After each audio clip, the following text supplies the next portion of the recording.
మీరు చూడాలనుకున్నదే మీరు చూస్తున్నది SV99 న్యూస్.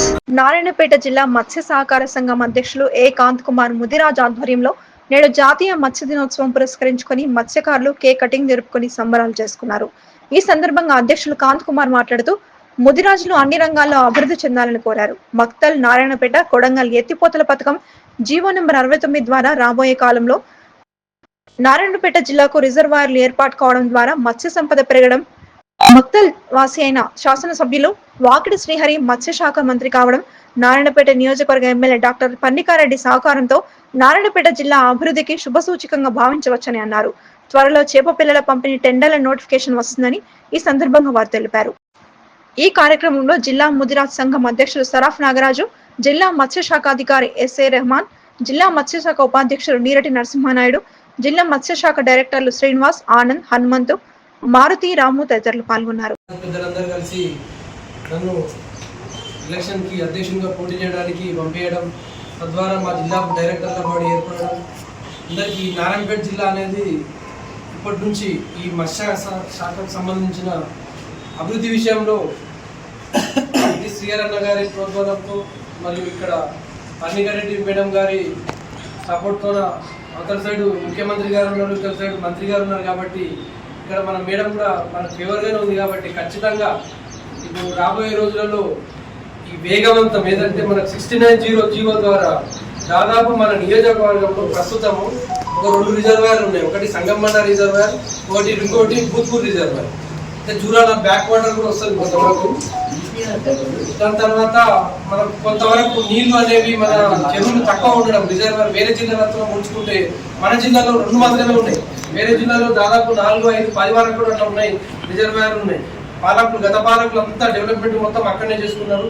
మన అదృష్టం కొద్ది ఈసారి మన ఇతర ముఖ్యమంత్రి ఉన్నాడు, ఇతర మంత్రి ఉన్నాడు కాబట్టి సేమ్ డిపార్ట్మెంట్ ఉంది కాబట్టి 69 జీవో ద్వారా దాదాపు మన నారాయణపేట జిల్లాకే, నారాయణపేట జిల్లా కొడంగల్ కానివ్వండి, ఇక్కడ నారాయణపేట కానివ్వండి, మక్తల్ కానివ్వండి, ఉక్కూరు నుంచి జాజాపూర్, జయమ్మ చెరువు, తల కాన్కుర్తి, అక్కడ బొమ్రాజ్పేట అట్లా దాదాపు 10 రిజర్వాయర్లు ఏర్పడుతున్నాయి. కాబట్టి ఖచ్చితంగా ఈ మత్స్య సంపద పెరగడానికి ఇది ఒక్కటి జీవో 69 ద్వారా పెరుగుతుంది అనేది అందరికీ తెలియజేస్తున్నాము.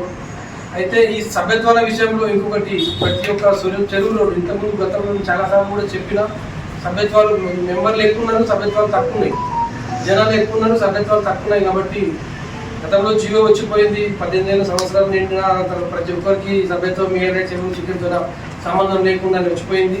గత ప్రభుత్వం ఇచ్చిండ్రు, మళ్ళీ క్యాన్సిల్ చేసుకున్నారు. మొన్నసారి మన మినిస్టర్ శ్రీహరన్న గారి దగ్గర కూడా మినిస్టర్ క్వార్టర్లో రాష్ట్రంలో ఉన్న వివిధ జిల్లాల అధ్యక్షులు అందరం కలిసి దాదాపు ఒక అర్ధగంట టైం ఇవ్వడం జరిగింది మాకు. దీనిల గురించి, సమస్యల గురించి చర్చించడం అన్న ఖచ్చితంగా సానుకూలంగా ఉండదు. దాని పక్షం మొన్న కూడా చెప్పిండు, నేను ఒక సభలో కొంత డిస్కస్ చేసిన. గతంలో పెండింగ్ ఉండే దాదాపు 100 కోట్ల బిల్లులు పెండింగ్ ఉన్నాయి. ఎవరికి? చేప పిల్లల సప్లై చేసేవాళ్ళం. ఆ ద్వారానే లాస్ట్ ఇయర్ మనకు చేప పిల్లలకు దక్కొచ్చినాయి. ఇప్పుడు నోటిఫికేషన్ ఒక వారం రోజుల్లో చేప పిల్లలది నోటిఫికేషన్ వస్తుంది అని మనకు అధికారుల ద్వారా తెలుస్తూ ఉంది. అన్నగారు కూడా కొంత ఇన్ఫర్మేషన్ ఇచ్చిండ్రు. కాబట్టి తొందరలో ఈ నెలాఖరు వరకు మనకు నోటిఫికేషన్ రావచ్చు అనే సందర్భాలు అయితే కనిపిస్తూ ఉన్నాయి. తద్వారా మనకు ఆగస్టులోనే మన చేప పిల్లల విడుదల కార్యక్రమం ఉంటుందని అనుకుంటున్నాము. గత ప్రభుత్వంలో కొంత బిల్లులు లేకపోయినా ఈసారి అన్న దాన్ని సీఎం గారి దగ్గర రిక్వెస్ట్ చేసి ఆ బిల్లులు తీసుకొని మరి వాళ్ళకి రిలీజ్ చేస్తున్నారు.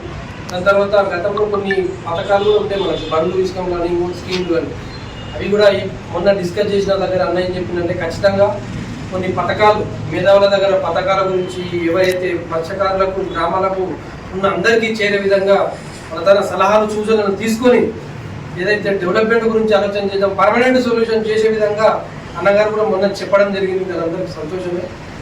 ఆ విధంగా మన శ్రీహరన్న గారు మనకు కావడం కూడా అదృష్టం. ఇక ముందు కూడా అందరి సహకారంతో మన జిల్లా మత్స్య శాఖ అభివృద్ధి దిశగా మీ అందరి సహకారంతో చేస్తారని మరొకసారి తెలుపుకుంటూ ఈనాటి కార్యక్రమాన్ని చేసిన ఆర్థిక మిత్రులకి అందరికీ మరొకసారి నిరాజ్ బంధువులందరికీ పేరు పేరున ధన్యవాదాలు తెలియజేసుకుంటున్నాను.